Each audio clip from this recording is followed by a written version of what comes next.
My name's Wanda. I'm 34 years old, and I'm from Colorado. So here's the thing. I've always thought James and I had a pretty solid relationship. He's 36, laid back, and doesn't really stress about much, which is a nice balance to me because I can be a little, well, intense. That night we were at one of his friend Mike's parties. James doesn't have a lot of friends, so when he actually wants to hang out with people, I make an effort.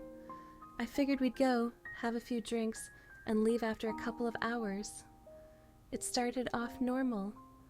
The house was packed, and everyone seemed to know each other, which wasn't surprising since James had been friends with most of these people for years. I didn't know everyone, but that never bothers me. I'm pretty good at blending in, and honestly, I kind of like being the center of attention when I'm in the mood for it. So while James was catching up with Mike, I mingled a bit. A few hours in, a group of us ended up in this circle, just talking and laughing about random stuff. At some point, someone brought up relationships.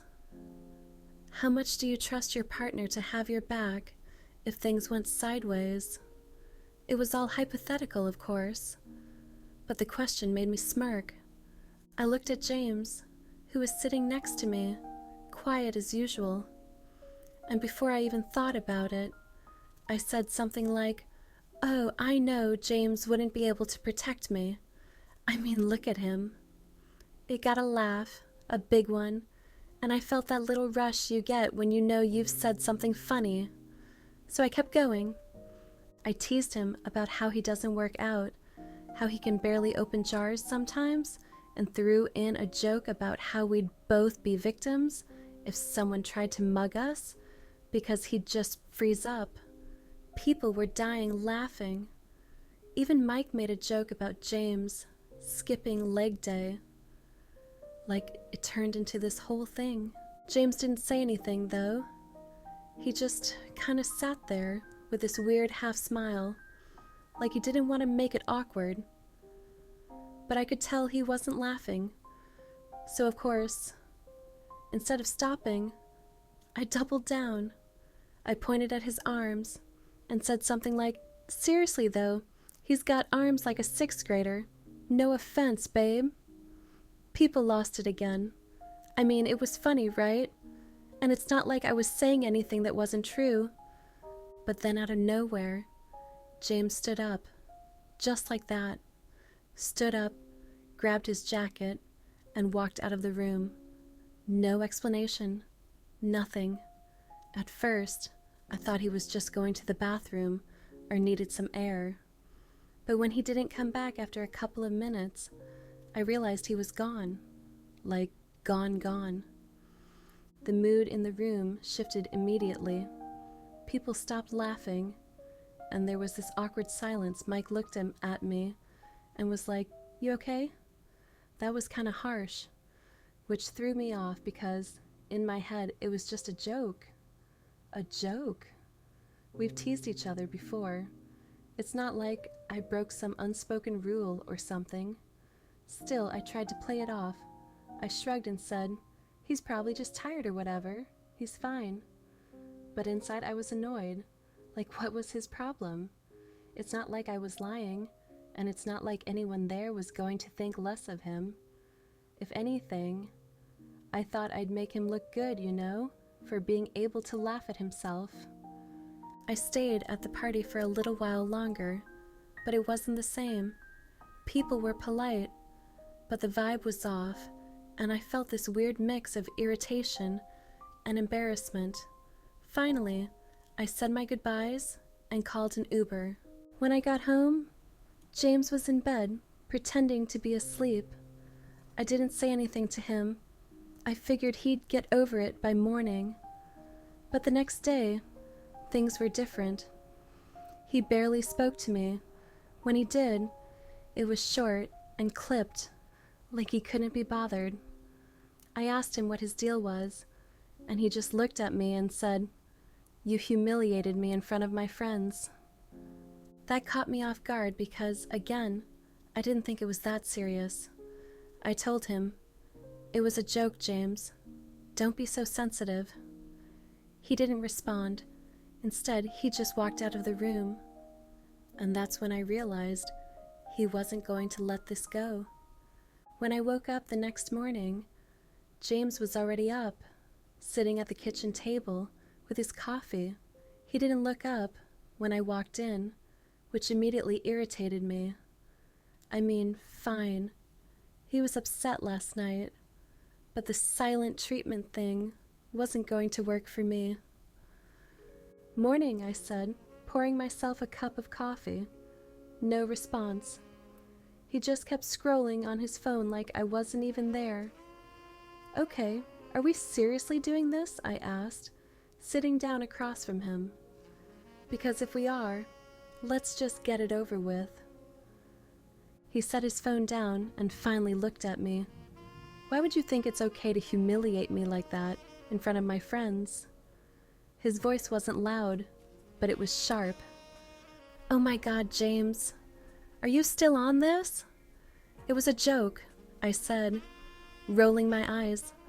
"I wasn't trying to humiliate you." "Well, that's exactly what you did," he snapped. "You made me feel like a fool in front of everyone. You don't think I already know I'm not the strongest guy in the world?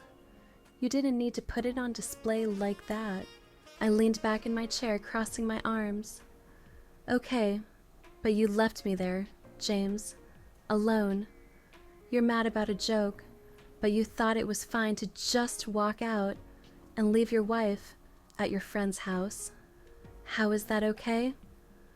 "I needed to get out of there," he said, shaking his head. "Do you have any idea how disrespectful you were?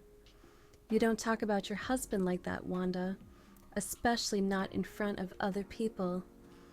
It's like you were trying to embarrass me." I let out a short laugh, more out of frustration than anything else. "James, it was teasing.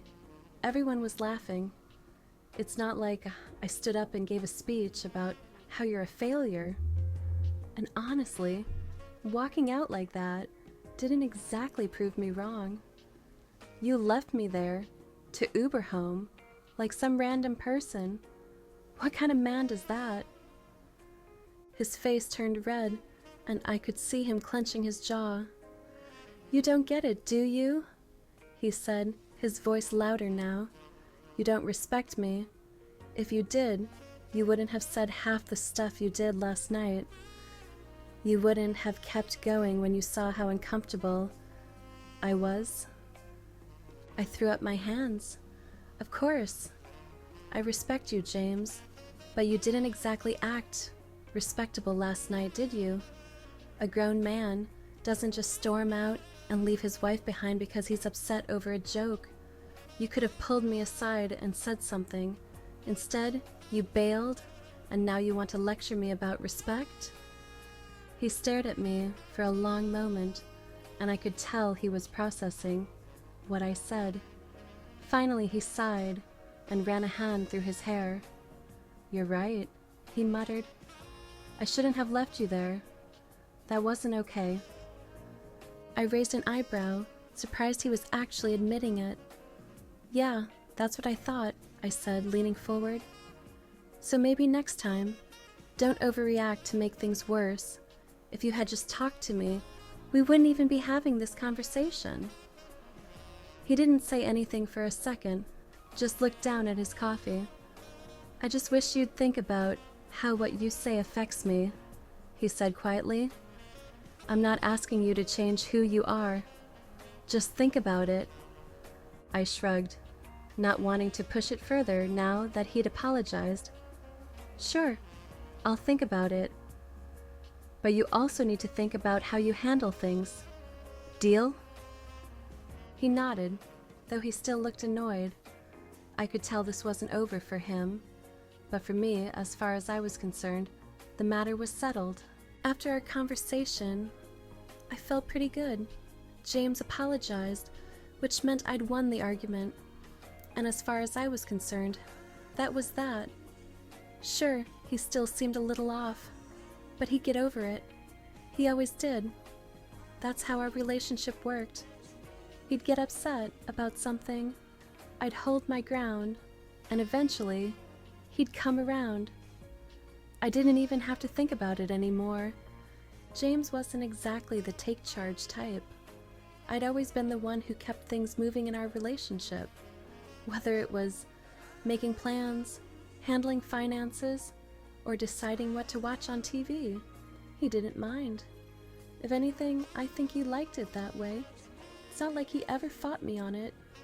So, when I say I was the one in control, I'm not exaggerating. That's just how we were. And it worked. Well, it worked for me. A couple of nights later, James told me he was going out for dinner with some friends. Mike and the guys, he said. Like that was all the explanation I needed. I raised an eyebrow, but didn't press him. I mean, I could guess what this was about. One of those guys' nights where they all get together and hash out their feelings over beers and burgers, probably talking about how awful I am and how James deserves better. I wasn't stupid. I'd seen how they looked at me after the party, and honestly, I wasn't surprised. Guys like Mike and his crew always act like they're above drama, but they're just as bad as women when it comes to gossip. Still, I didn't say anything.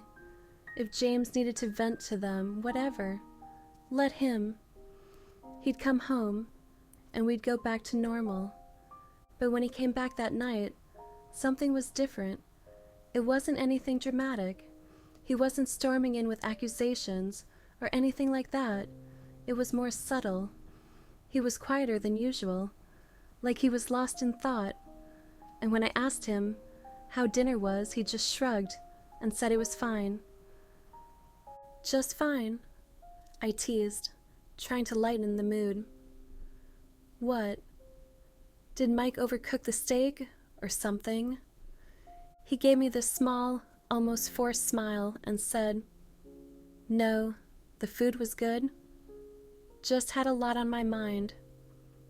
That was weird for James. Normally, he'd tell me all about what they talked about, who said what, and which joke got the biggest laugh. But not this time. This time, he just brushed it off and went to bed early, leaving me sitting there, wondering what the hell was going on. The next few days, I started noticing more changes, little things at first. He didn't seem as eager to go along with my plans. Like when I suggested we watch a movie, he said, "You pick, I'll just watch whatever," in this tone that felt more like he was annoyed than indifferent. Or when I brought up our weekend plans, he casually mentioned that he might go hiking with Mike instead, which was not something he'd normally do. James wasn't a big outdoors guy. It wasn't just his actions either. It was his attitude. He seemed more confident. Maybe. I don't know how else to describe it. Like he wasn't waiting for my approval before doing things. I wasn't used to it, and I didn't like it. Not because I wanted to control him or anything. Okay, maybe a little, but because it felt like he was pulling away from me, like he was shutting me out, and I had no idea why. One night I finally brought it up. "You've been acting different lately," I said while we were getting ready for bed. "What's going on?" He looked at me, and for a second I thought he was going to deny it. But then he said, "I've just been thinking a lot. About us, about me, about what I want." That threw me off. "What you want?" I repeated, trying to keep my voice calm. "What's that supposed to mean?" He shrugged. "Just that I've been letting things slide for too long. I've been too passive, too... whatever. I need to start standing up for myself more, that's all." I laughed, trying to play it off, but inside I felt this weird pang of unease. "You make it sound like I've been running a dictatorship or something. Is this about the party?" "Because we already talked about that." "It's not just the party," he said, looking me straight in the eye. It's everything. And just like that, the conversation shifted. It wasn't about one night or one joke anymore. It was about our entire relationship. And for the first time, I realized he might not be okay with how things were. For the first time, I started wondering if I was losing control. James came home from work one evening, and I could tell right away something was on his mind. He had that serious look, the one he gets when he's about to say something he's been rehearsing in his head for hours. I didn't ask what it was, though. If it was important, he'd tell me, or at least that's how it usually went. We had dinner mostly in silence, and then just as I was clearing the plates, he finally spoke up. "We need to talk." I sighed, already annoyed. "Okay, what now?" He didn't flinch at my tone, which was unusual. Instead, he leaned back in his chair, his arms crossed. "Why do you treat me the way you do?" That caught me off guard. "What are you even talking about?" "I mean, the way you talk to me, the way you act, like you're the only one who matters in this relationship. Do you even respect me, Wanda?" Honestly, I rolled my eyes. "Of course I respect you, James. You're my husband. Why are you even asking me that?" He shook his head, frustrated. "Because you don't act like it. You humiliated me in front of my friends. And when I tried to tell you how I felt, you made it about how I overreacted. You don't listen to me. You don't care what I want. And half the time, it feels like I'm just here to be your punching bag." "That's not fair," I shot back. "I wasn't trying to humiliate you. I told you it was a joke. You're the one who made it into this big thing." "Wanda," he said, his voice sharper now, "this isn't just about the party. It's about everything. The way you talk to me, the way you dismiss me when I try to say how I feel. If you really respected me, you wouldn't treat me like this." I felt my face heat up. "James, don't act like you're some perfect angel in all of this. You don't stand up for yourself. You let me handle everything, and now you want to sit here and act like I'm the bad guy? Maybe if you stepped up more, I wouldn't have to take charge all the time." "That's not an answer," he said, cutting me off. "Why did you even marry me if you don't respect me? Was it convenience? Because I was a safe choice? Or was there something else? Because I'm starting to think I'm not the person you actually wanted to marry." I froze, the words hitting me like a slap. "That's ridiculous," I said quickly. "You're twisting this into something it's not." "Am I?" he challenged, his voice rising now. "Because the way you treat me doesn't feel like love, Wanda. It feels like I'm just here, like I'm not enough for you, and maybe I never was." "That's not true," I snapped. But even as I said it, I could feel the cracks forming in my defense. "You're overthinking this. You're letting your friends get in your head, aren't you? They've been filling you with this nonsense, and now you're trying to blame me for things that aren't even real." "My friends didn't make me feel this way," he said firmly. "You did. They just gave me the push to say something, and I'm glad they did because we can't keep going like this, Wanda. This isn't healthy. It's not fair to either of us." I crossed my arms, leaning back in my chair. "Oh, so what's the solution then? Counseling? Divorce? Are you just going to throw in the towel because I make a few jokes you don't like?" "This isn't about the jokes," he said. "This is about respect, about whether or not you even want to be with me, because right now it feels like you don't." I scoffed. "That's insane. You're blowing this way out of proportion."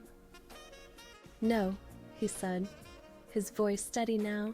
"I'm asking for the truth. Is there someone else, or is it just that I was never the guy you really wanted? The question hit like a gut punch, and for a second, I couldn't speak. My first instinct was to deny it, to lash out, but something in his tone stopped me. He wasn't angry. He wasn't accusing. He was just done. I stood up, pushing my chair back with more force than I meant to. You know what, James? Maybe your friends were right. Maybe this is a lost cause. You want to sit here and play the victim like you've been some perfect husband, but you haven't been. And maybe, just maybe, I'm not the bad guy here. Maybe we're just not meant to be. He didn't say anything, just looked at me with this calm, almost resigned expression. And for the first time, I realized he wasn't trying to win the argument. He was trying to figure out if there was anything left to fight for.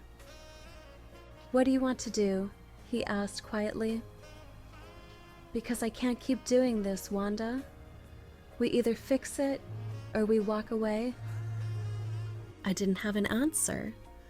For the first time in a long time, I didn't know what to say. James and I sat in silence for what felt like forever after his question. Fix it or walk away. I wasn't used to him putting me on the spot like that. Normally, he'd back down, let me deflect, and everything would go back to normal. But not this time. He was dead serious, and the weight of his words was hanging in the air between us. Finally, I sighed, trying to sound composed. All right, if you want to fix it, we'll try counseling. His eyebrows raised slightly, and I could see he wasn't expecting me to agree so quickly. Really?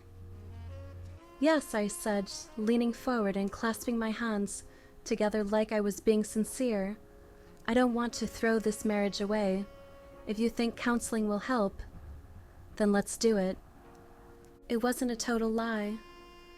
I didn't want a divorce. I liked my life, and James was a part of that. But the truth? I figured this whole thing was just a phase. He was feeling himself after that little pep talk from his friends, but he'd come back down to earth soon enough. Scheduling counseling? Sure. Actually going through with it? That was another story. I told him I'd find a counselor and set something up. But weeks went by, and I never did. Every time he brought it up, I had an excuse. Oh, I've been so busy with work. Or, the ones I found were all booked up. Or, I'm waiting for someone to call me back. He seemed to believe me at first, but eventually the questions stopped. I figured he'd gotten over it, just like I thought he would. Then one night, he brought it up again. We were sitting on the couch, watching TV, and he just turned to me and said, "You never scheduled counseling, did you?" I froze for a second, but quickly recovered. I told you, I've been trying. It's not as easy as it sounds, James. Don't lie to me, he said, his voice calm, but firm. You never planned to do it, did you? I rolled my eyes, immediately defensive. Oh, come on, James. Don't act like I don't care about this marriage. I said I'd do it, and I will. No, he said, cutting me off. You won't, and you don't care. Not enough, anyway. If you did, we wouldn't even be here right now. Here we go again, I muttered, crossing my arms. Why do you always have to make me the bad guy? Because you won't own up to anything, he snapped, his voice rising. You don't respect me, Wanda? You don't even take this seriously. And honestly, I'm done pretending this is going to work. I want a divorce. I stared at him, stunned. What did you just say? I said I want a divorce, he repeated, his tone steady. This isn't healthy. You don't respect me, and I can't be with someone who doesn't even want to try to fix things. I laughed, but it was more out of disbelief than anything else. You're not serious. I am, he said, looking me dead in the eye. I've been serious for a while now. I just needed to make sure this isn't fixable. And it's not. You're being ridiculous, I said, shaking my head. You're just mad right now. You'll calm down and see how stupid this is. No, Wanda, he said firmly. I'm not mad. I'm clear. I deserve better than this. That's when it hit me. He wasn't bluffing. He wasn't trying to make a point or win an argument. He meant it. He wanted out. And I panicked. Are you kidding me? I snapped, standing up and glaring at him. You want a divorce? After everything I've done for you? After all the years I've put up with you being weak and passive? Stop, he said sharply. But I ignored him. No, you're going to hear this, I said, my voice getting louder. You're pathetic, James. You've always been pathetic. You let me walk all over you for years, and now suddenly you think you're some big man because your little friends told you to grow a backbone. You're a joke. Wanda, no! I wish I never married you, I shouted, tears streaming down my face. You're an embarrassment, a fragile, weak excuse for a man. You can't even handle a little joke without running to your friends like a child. And now you think you're better than me? By the time I finished, I was shaking, my chest heaving with emotion. But as the words hung in the air, I realized something. There was no one else to blame, not James, not his friends, not anyone, just me. He stared at me for a long moment, his expression unreadable. Then he stood up and walked to the door. You don't have to say anything else, he said quietly. I'll stay at Mike's for now. You can call me when you've had time to think about what you really want. And just like that, he was gone. For the first time in our entire relationship, I wasn't the one in control. And for the first time, I didn't know if I wanted him to come back. Weeks went by after James told me he wanted a divorce. He stayed at Mike's place most nights, but came back to the house every few days to pick up clothes or sort through his stuff. Every time I saw him, it felt like he was someone else entirely. He didn't look at me the same way, didn't speak to me with any warmth. It was like I was a stranger to him, and it killed me. I tried to make small talk when he came by, anything to break the coldness between us, but he kept it short and polite, like he was talking to a coworker. He barely knew. The minute he left, I'd fall apart. I'd sit on the couch and cry, wondering how things had gotten so bad so fast. But as much as I hated the situation, I couldn't bring myself to take any real responsibility for it. I told myself it was his fault, that he'd let his friends poison his mind against me. That's what I had to believe, to keep myself from drowning in regret. When the divorce was finalized, it was as fair as it could have been. No one got screwed over, and neither of us walked away with more than the other.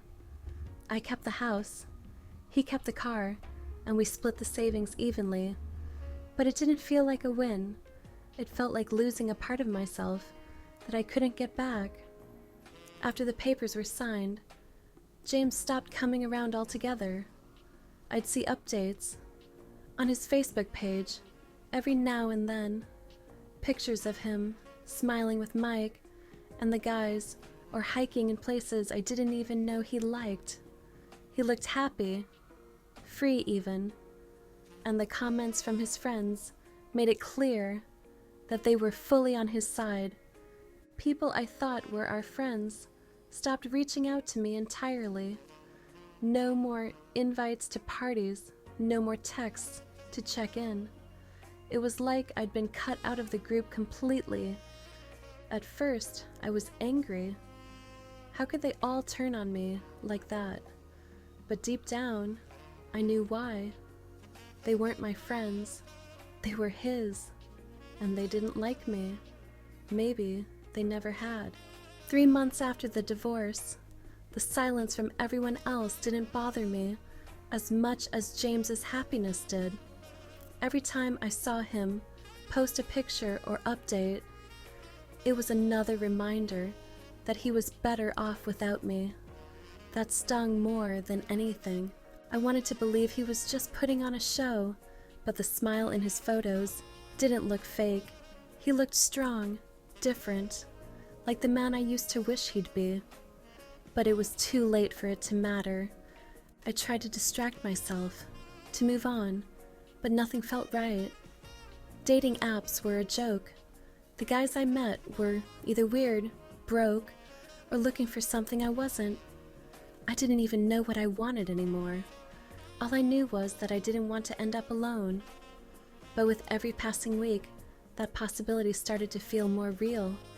I still told myself the divorce was for the best, that James wasn't the man I needed, that I'd find someone stronger, more decisive, someone who could handle me. But every time I saw his name pop up on my newsfeed, that little voice in the back of my head told me I'd made a mistake, and that maybe, just maybe, I'd been the problem all along. But I'd never say that out loud, not to anyone.